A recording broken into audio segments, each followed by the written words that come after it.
ایک national defence academy ہے.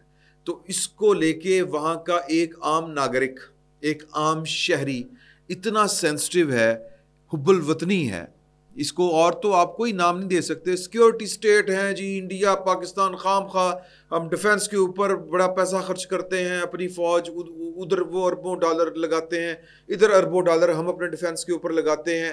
اگر یہ دشمنی ختم ہو جائے، اگر یہ سیکیورٹی سٹیٹس جو بنی ہوئی ہیں یہ ختم ہو جائیں، تو پھر پاکستان اور بھارت کے جو لوگ ہیں ان کے اوپر وہ پیسہ خرچ ہوگا، لوگ پڑھیں گے لکھیں گے، ہیومن انڈیکس بڑھے گا، غربت دور ہوگی، خوشحالی آئے گی. یہ پیسے اپنی جگہ کے اوپر، لیکن یہ گراؤنڈ ریئلٹی ہے. اس کے پیچھے محرکات جو بھی ہوں، قصور کس کا تھا کس کا نہیں، کیا گئی بات پہ حجت کرنا. تو پوائنٹ اس میں یہ ہے کہ گراؤنڈ ریئلٹی یہ ہے، ہونا چاہیے یا نہیں ہونا چاہیے کہ انڈیا بھی ایک سیکیورٹی سٹیٹ ہے، پاکستان اس سے بڑی ایک سیکیورٹی سٹیٹ ہے. وہاں پر یہ طرز عمل کم از کم پچھلے 75 سال کی وہ جو مائنڈ سیٹ ہے ریاست کا، یہ اس کی ریفلیکشن ہے جو ایک لفٹ آپریٹر کی ایکٹ میں آپ کو نظر آ رہی ہے.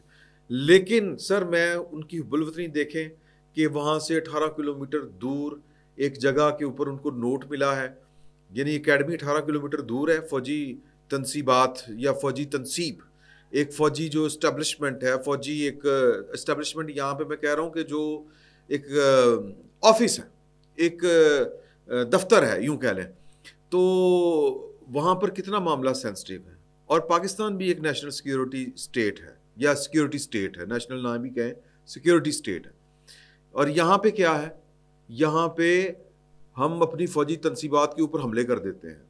سر جتنا وہاں کی ریاست، انڈیا کی ریاست ہو، امریکہ کی ریاست ہو، ہر وہ ریاست جس کا ماڈل سیکیورٹی سٹیٹ والا ہے وہ اچھا. اور اس میں بھی تھوڑی سی اگر آپ اضافہ کرنا چاہیں، غور کریں تو جو سیکیورٹی سٹیٹ نہ بھی ہوں وہ بھی جب ان کی فوجی تنصیبات، فوجی تنصیب کا مطلب یہ نہیں ہے کہ ایک عمارت ہے وہ مقدس ہے، اس کے اوپر آپ اس کی طرف دیکھ کے اوئے تو یہ نہیں کر سکتے، اس کے باہر آپ احتجاج نہیں کر سکتے.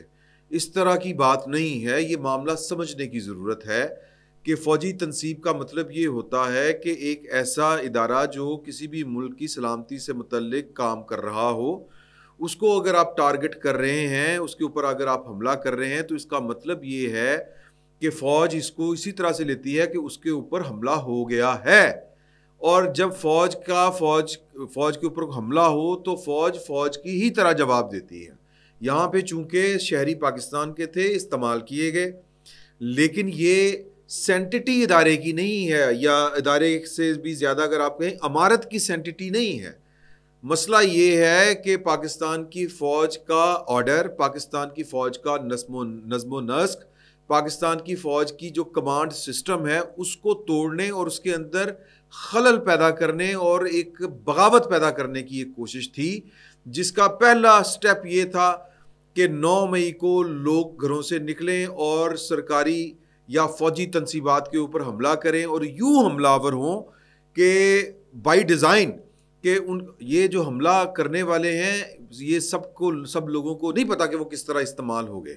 یہ بات اپنی جگہ کے اوپر بالکل درست ہے، لیکن جنہوں نے یہ پلان بنایا تھا ان کا پلان یہ تھا، اور وہ جو ثابت ہو جائے گا فوجی عدالت میں عنقریب، یعنی جو فیض حمید صاحب ہیں ان کے اوپر، کہ یہ پلان کر کے یہ ڈیزائن کیا گیا تھا کہ لوگ باہر آئیں گے، حملہ کریں گے، آگے سے ہمارے لوگ کہہ دیں گے کہ ہم گولی نہیں چلا سکتے، عاصم منیر صاحب آپ گھر جائیں، آپ اور عمران خان جو ہیں آپ نے بڑا کام غلط کیا ہے، یہ ہے وہ ہے. تو جناب کوئی ایک کونسل بن جائے، ساحر شمشاد مرزا صاحب اس کو لیڈ کریں، تو جب تک نیا آرمی چیف نہیں لگاتے عمران خان صاحب باہر نکل کے، تو تب تک فوج کے معاملات وہ کونسل چلائے، جی ایچ کیو کے اندر چلائے. اور پھر جب عمران خان صاحب آئیں گے، بیٹھ جائیں گے، چند گھنٹوں کی بات ہے، تو پھر وہ وزیر اعظم صاحب بھی ہوں گے اور وہ اگلا آرمی چیف بھی لگا دیں گے، اپنی مرضی کا لگا دیں گے. یہ تھا وہ والا پلان. اب اس طرح کا پلان اگر ہو تو ہماری ریاست کس طرح رسپونڈ کر رہی ہے، ہمارے ریاستی ادارے کس طرح رسپونڈ کر رہے ہیں. سپریم کورٹ میں بیٹھ کے سوال کیے جا رہے ہیں کہ اے پی ایس کے اوپر حملہ، دیگر میاں والی کے اوپر حملہ. بھائی وہ اب یہ فرق ظاہر ہے کہ جج صاحبان تو یہ سوال کریں گے مقدمے کو، معاملے کو سمجھنے کے لیے. لیکن یہ کتنا مشکل ہے عدالت کو بتانا، یہ عدالت کے ہاتھ مضبوط کرنا. مجھے تو جو حکومتی جو وکلا ہیں ان کی سمجھ نہیں آ رہی کہ وہ بتائیں کہ ایک دہشت گردانہ کارروائی ہے جو دہشت گردی کا ایک واقعہ ہے اور ایک بغاوت پیدا کرنے کی کوشش ہے. ایک عملی بغاوت تھی یہ 9 مئی، اور یہ پاکستان کی فوج کی کمانڈ کا کنٹرول ختم کرنے کی کوشش تھی. اور دنیا کی کوئی فوج، دنیا کی کسی فوج کا کوئی کمانڈر، یہ وہ جرم ہے کہ اگر یہ جرم معاف کر دیا جائے تو پھر فوج باقی نہیں رہ سکتی، پھر کمانڈ اینڈ کنٹرول سسٹم ختم، رینک اینڈ فائل سسٹم ختم، نظم و نسق ختم، فوج ختم. اور پھر اگر تو ہے ہم سیکیورٹی کیا کہتے ہیں اسٹیٹ، اس طرف دیکھیں کہ کس طرح کی ذمہ داری ہے اور کس طرح لوگ بیہیو کر رہے ہیں. اور یہاں پر آج سوال تھا جسٹس مسرت ہلالی صاحبہ کا کہ 9 مئی والے دن آپ نے کر دی اخیر، حد کر دی. میں پشاور میں بیٹھی ہوئی تھی اور مجھے پتا ہے کہ کیا کیا کیا ہوا، اور آج آپ کو بنیادی انسانی حقوق سارے چیتے آ رہے ہیں. تو بنیادی انسانی حقوق کے متعلق جو سلمان اکرم راجہ صاحب سے یہ سوال تھا کہ 9 مئی کو آپ نے حد کر دی اور اب آج آپ کو بنیادی حقوق یاد آ رہے ہیں، تو اس کا بڑا سلمان اکرم صاحب نے جو جواب دیا وہ بڑا معصومانہ سا جواب تھا کہ جی کہ دیکھیں کہ، اور بڑا کتابیانہ تھا کہ اگر آئین کے آرٹیکل 6 کے کا بھی کوئی مجرم ہو اس کے بھی بنیادی حقوق رہتے ہیں، فیئر ٹرائل رہتا ہے. بالکل رہتا ہے، کس نے کہا کہ نہیں رہتا؟ اب یہ کہاں پہ لکھا ہوا ہے؟ ایک ضابطہ ہے کہ آپ فوج کے اندر ایک بغاوت پیدا کرنے کی کوشش کریں، پہلے تو پاکستان کی ریاست اور حکومت یہ کیس ثابت کرنے میں کامیاب تو ہو کہ یہ پاکستان کی فوج کے اندر بغاوت پیدا کرنے کی ایک کوشش تھی، بغاوت کی ایک کوشش تھی، سادہ سی بات ہے. جب یہ اسٹیبلش ہو جائے گا تو پھر ان سے کس طرح نمٹنا ہے یار؟ ظاہر ہے کہ پھر آرمی ایکٹ کے تحت ہی نپٹیں گے آپ. اتنی سی بات ہے. یہ گتھی پتہ نہیں اب سنبھلتی کہ نہیں سنبھلتی. منگل تک یہ جو دلائل ہیں سلمان اکرم ریاض صاحب کے یہ ملتوی ہو گئے ہیں. منگل کو 1 گھنٹہ ملے گا ان کو اور جو اعتزاز احسن صاحب ہیں، لطیف کھوسہ صاحب ہیں، میرا خیال ہے کہ تھوڑا تھوڑا ٹائم ان کو ملنا ہے. امید ہے کہ منگل والے دن، امید ہے کہ اگر اٹارنی جنرل اور وزارت دفاع کے جو وکیل ہیں خواجہ حارث صاحب، انہوں نے جواب الجواب نہ دیا تو کیس جو ہے وہ اس کی سماعت مکمل ہو جائے گی، فیصلہ محفوظ ہو سکتا ہے ہو جائے، تو چیزیں آگے کی طرف بڑھیں گی. دیکھیں یہ سپریم کورٹ کیا فیصلہ کرتی ہے، آئینی بینچ کیا فیصلہ کرتا ہے کیا نہیں کرتا، آنے والا وقت بتائے گا. لیکن آج قانونی موشگافیوں کے اوپر بحث ہوتی رہی عدالت میں اور 18 تاریخ تک یہ والا مقدمہ چلا گیا، اس کی سماعت چلی گئی. دوسرا معاملہ یہ ہے کہ آج حلف اٹھانا تھا قائم مقام جو جسٹس ہیں، چیف جسٹس ہیں اسلام آباد ہائی کورٹ کے، نہ صرف وہ بلکہ 4 دیگر ہائی کورٹس کے جج صاحبان نے بھی بطور قائم مقام چیف جسٹس کے طور کے اوپر حلف اٹھانا تھا. نام ان کے لکھے ہوئے ہیں اور اگر آپ وقت کا ضیاع نہ سمجھیں تو میں آپ کو یہ نام پڑھ کے سنا دیتا ہوں. جناب ہائی کورٹ کے لیے، ظاہر ہے اسلام آباد ہائی کورٹ کے لیے محمد سرفراز ڈوگر صاحب، اور بلوچستان ہائی کورٹ کے لیے جسٹس محمد اعجاز سواتی. سندھ ہائی کورٹ کے جج جو ہیں جسٹس جنید غفار، یہ قائم مقام انہوں نے بننا تھا، انہوں نے حلف اٹھانا تھا. اور پشاور ہائی کورٹ کے لیے ایس ایم عتیق شاہ صاحب نے قائم مقام چیف جسٹس کا حلف اٹھانا تھا، لیکن یہ آج حلف نہیں اٹھایا جا سکا. ایک تو بڑی خرابی یہ ہے کہ جو اسلام آباد ہائی کورٹ کے، میرا یہ خیال تھا کہ جو ججز جن کی سینیارٹی متاثر ہوئی ہے اس ٹرانسفر پوسٹنگ کی وجہ سے جو اسلام آباد ہائی کورٹ میں ہوئی، سرفراز ڈوگر صاحب اور دیگر جو جج صاحبان اپنا میرا خیال ہے سندھ، بلوچستان اور نہیں پشاور، بلوچستان اور سندھ سے گئے ہیں، باقی 3 صوبوں سے گئے ہیں، پنجاب سے بھی گئے ہیں، تو وہ اس نے سینیارٹی تھوڑی سی ہلا کے رکھ دی ہے. محسن اختر کیانی صاحب اپنے والوں چیف جسٹس، آج بھی ہمارے جو کچھ جذباتی دوست ہیں وہ کہہ رہے ہیں کہ جی وہی سینئر ترین جج ہے، وہی چیف جسٹس ہوگا، یعنی وہ ہمارا چیف جسٹس ہوگا. جس طرح عمران خان صاحب آج تک پاکستان تحریک انصاف کے وزیر اعظم ہیں، تو اسی طرح جسٹس محسن اختر کیانی صاحب، جو ویسے تو جسٹس محسن اختر کیانی صاحب خبریں کچھ اس طرح کی ہے کہ یہ اپنا آپ آ کر لیں اگر کر سکتے ہیں تو. ویسے انہوں نے بڑی کوششیں کی ہیں، ان کے ایک بھائی جو ہیں وہ میجر جنرل بھی ہیں، سگنل کور کے ہیں، اور بڑی انہوں نے کوششیں کی ہیں، لیکن ساتھ ساتھ میں حرکتیں بھی ان کی اور طرح کی تھیں. تو اپا کر سکتے ہیں تو کر لیں، ہو سکتا ہے کہ ان کا بھی معاملہ سپریم جوڈیشل کونسل کی طرف چلا جائے. بڑے سیریسلی یہ چیزیں سوچی جا رہی ہیں حکومتی سطح کے اوپر. جسٹس منیب اختر صاحب، جسٹس منصور علی شاہ، جسٹس یہ جو ہیں اپنے محسن اختر کیانی صاحب، ان کا معاملہ چلا جائے. خیر وہ جو بھی معاملہ ہے، تو سینیارٹی چونکہ بڑی بری طرح سے ڈسٹرب ہو چکی ہے، اور جو ریپرزنٹیشن تھی انہی 5 ججوں کی کہ ہماری سینیارٹی کیوں ہلایا گیا، تو کیوں آگے پیچھے کیا گیا، اور آئین کے آرٹیکل 200 کے تحت یہ نہیں ہو سکتا تھا، وہ نہیں ہو سکتا تھا، بلکہ ایک خالصتاً آئینی کام جو آرٹیکل 201 کے نیچے ہوا ہے، صدر مملکت کی طرف سے ہوا ہے، جو چیف جسٹس پاکستان ہے اور جو دیگر چیف جسٹسز ہیں ان کی مشاورت سے ہوا ہے اور بڑی کانسنٹ کے ساتھ ہوا ہے. اس کو وہ کہہ رہے تھے پہلے کہ یہ غیر آئینی ہے، پھر انہوں نے کہا کہ یہ پتہ نہیں 2 نمبری ہے کہ کیا ہے.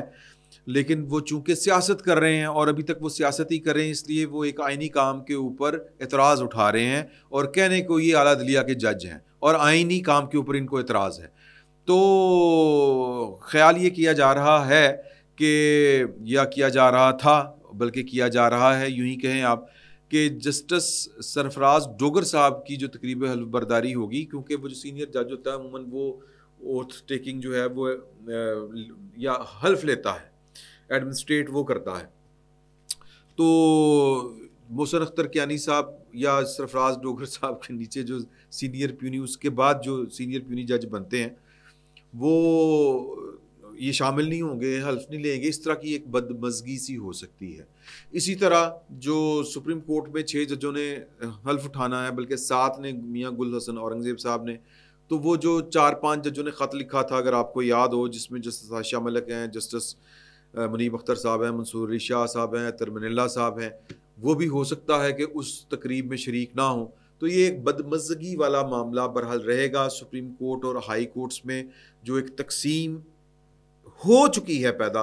ایک طرف آپ کو آئین کی پاسداری کرنے والے جج نظر آئیں گے، اور دوسری طرف آپ کو اپنی کرسی کے پیچھے بھاگنے والے جج نظر آئیں گے. تو یہ بڑی تقسیم ہے، اور اس تقسیم کو ختم بھی کیا جا سکتا ہے ایک تطہیر کا عمل جاری کر کے. تو بہرحال یہ ہونا تھا آج یہ سارا کچھ، لیکن نہیں ہو سکا. سوال یہ پیدا ہوتا ہے کہ کیوں نہیں ہو سکا. یہ مناظر ہم نے دیکھنے تھے، صدر صاحب کی طرف سے کل ہو گیا تھا سارا کچھ، سائن شائن ہو گئے تھے، لیکن لیٹ ہوئے، تاخیر سے ہوئے. تو وہ اس لیے اب یہ جو تقریب حلف برداری ہے، یہ اچھا سوال یہ ہے کہ جی سپریم کورٹ والوں نے کہا کہ جی ہم جمعے کو کریں گے، تو پھر ہائی کورٹس والے خود بخود کر لیتے، کراچی والے کراچی کر لیتے، اسلام آباد والے اسلام آباد کر لیتے، پشاور والے پشاور، ظاہر ہے کہ وہیں پہ ہونے ہیں. تو ان کی طرف سے کیوں نہیں ہوا؟ اس لیے نہیں ہوا کہ حضور ان چیف جسٹسز نے اسلام آباد ہائی کورٹ جب سپریم کورٹ آف پاکستان آنا ہے، تو جب وہ پہلے حلف لیں گے تو پھر نچلی سیٹیں ویکیٹ ہوں گی. جب سیٹیں ویکیٹ ہوں گی تو پھر قائم مقام جو ہیں چیف جسٹسز وہ آ کے تو اوتھ لیں گے. لیکن یہ میرا خیال ہے کہ کرینس قیاس ہے کہ judicial commission of Pakistan, judicial council, supreme judicial commission, میں پہلے بھی غلط بول گیا تھا، کونسل بول گیا تھا پچھلے ایک ولاگ میں، اور قیوم صدیقی صاحب نے کہا تھا کہ اگلے ولاگ میں معافی مانگ کے اصلاح کر لیجئے گا. آپ نے کمیشن کو کونسل بنا دیا اور کونسل کو کمیشن. تو کمیشن کا اجلاس ہوگا اور اگلے جو چیف جسٹس ہیں ان صوبوں کے اور اس کیپٹل کے، وہ بھی تعینات ہو جائیں گے. تو بات ہو جاتی ہے میری آپ کے ساتھ لمبی، اور لمبی بات کا اب کیا کیا جائے یار، خبریں اتنی زیادہ ہوتی ہیں. وہ جو کل نکال دیا گیا تھا شیر افضل مروت صاحب کو، ان کی سٹیٹمنٹ سامنے آ گئی ہے. بڑے طریقے اور سلیقے کے ساتھ انہوں نے شٹ اپ کال دے دی ہے پاکستان تحریک انصاف کو. اس ٹویٹ میں انہوں نے کہا کہ جی کہ میں عمران خان صاحب کے ساتھ وفادار تھا، وفادار رہوں گا، اصولی موقف پر قائم رہوں گا. مجھے حالیہ فیصلے سے بہت دکھ ہوا ہے، جو ایسا محسوس ہوتا ہے کہ ان افراد نے دلوایا ہے جنہوں نے مجھے مجھے پارٹی میں قبول نہیں کرنا چاہتے. وہ جو پوائنٹ جو ہے ان کا، جو معنی خیز ہے جو ان کا جملہ، میں وہ آپ کے ساتھ شیئر کرنا چاہتا ہوں. انہوں نے کہا جی کہ میں اپنی پوزیشن قومی میڈیا پر آج رات واضح کر دوں گا، اور مجھے یقین ہے کہ پی ٹی آئی کے ورکرز جنہوں نے انصاف کے لیے میرے ساتھ کھڑے ہو کر لڑا، وہ صحیح چیز کے لیے آئندہ بھی کھڑے رہیں گے. آگے وہ چل کے جو اس سے بھی زیادہ زوردار جو جملہ ہے اور جو بتا رہا ہے کہ پائن آسانی کے ساتھ استعفیٰ دے کے گھر نہیں جائیں گے، بلکہ پارٹی کے اندر وہ ہو سکتا ہے کیونکہ اپنا دھڑا جو ہے وہ اس کو لے کے چلتے رہیں. وہ جملہ یہ ہے کہ وہ کہتے ہیں کہ جی کہ پاکستان تحریک انصاف کو جمہوریت، شفافیت اور انصاف کے اصولوں کو تھامے رکھنا چاہیے. حقیقی وفاداری کا ہرگز مطلب یہ نہیں کہ اندھی تابع داری کی جائے، بلکہ ہمارا مقصد یہ ہونا چاہیے کہ ہماری جد و جہد صحیح راستے پر گامزن رہے. مطلب تسی جو کرنا کر لو، میں اتنے بیٹھا. تو خان صاحب کو بیسکلی شیر افضل خان مروت صاحب چیلنج کر رہے ہیں اور بڑے طریقے اور سلیقے کے ساتھ، میں آپ کا وفادار ہوں، میں آپ جو کہیں گے وہی کروں گا، لیکن اے نہیں ہو سکتا کہ تسی کو دینے تے میں کہاں دینے، تسی کو راہ تے میں کہاں راہ تے. تو خان صاحب کو جو شیر افضل مروت صاحب سے جو تکلیف ہے وہ پاپولرٹی کی ہے، اس سے زیادہ اور کچھ نہیں. اور شیر افضل مروت صاحب جو ہیں وہ ان کا سٹائل ذرا بڑا عوامی سا ہے، جس سے عمران خان صاحب کو کوئی کھٹکا سا لگا ہوا ہے. ایک خوف زدہ انسان جیل کے اندر بیٹھ کے نہ صرف اپنی پارٹی کا بیڑا غرق کر رہا ہے، اس ملک کا بیڑا غرق کر رہا ہے، اور پتہ نہیں کس کس کا بیڑا غرق کر رہا ہے. تو دیکھیں کتنی ڈھیل ملتی ہے. فی الوقت اتنا ہی، بہت بہت شکریہ.